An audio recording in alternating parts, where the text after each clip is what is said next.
আজকে একটা ক্যাপাসিটর তৈরি করব আর এইটার নাম হচ্ছে লাইডেন জার। সবার আগে একটা প্লাস্টিকের বোতলের মধ্যে পানি দিয়ে দিলাম, এরপরে একটু লবণ দিয়ে ভালো মতো মিক্স করে নিব। এরপরে দেখতে পাচ্ছেন বোতলের ছিপিটার মধ্যে একটা সাইকেলের স্পোক লাগাই দিছি। এখানে আপনারা লোহার পেরেক দিতে পারেন। এরপর ছিপিটা শক্ত করে আটকায় দেওয়ার পর এক টুকরা অ্যালুমিনিয়াম ফয়েল পেপার নিব আর বোতলের চারপাশে টেপ দিয়ে আটকায় দিব।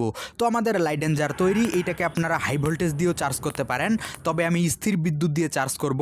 তো আমার জার্সির সাথে একটা প্লাস্টিকের স্কেল ঘষতেছি। স্কেলের মধ্যে তৈরি হচ্ছে নেগেটিভ চার্জ। এরপর স্পকটার কাছাকাছি নিয়ে আসলেই চার্জটা চলে যাবে বোতলের ভিতরে থাকা পানিটার মধ্যে। যদি এরকম শব্দ হয় তাহলে বুঝবেন জিনিসটা চার্জ হচ্ছে। মোটামুটি 100 বার চার্জ করলাম। এইবার দেখি কেমন শক দেয়। শকটা কিন্তু ভালোই শক্তিশালী ছিল। এইবার আমি দুইটা ছোট বাচ্চাকে এটা ধরতে বলবো, দেখি ওদের রিয়াকশন কেমন হয়। ওরে এখানে টাচ কর, আর একটা আঙ্গুল দিয়ে এখানে টাচ কর, এখানে ইয়াটার মধ্যে টাচ কর।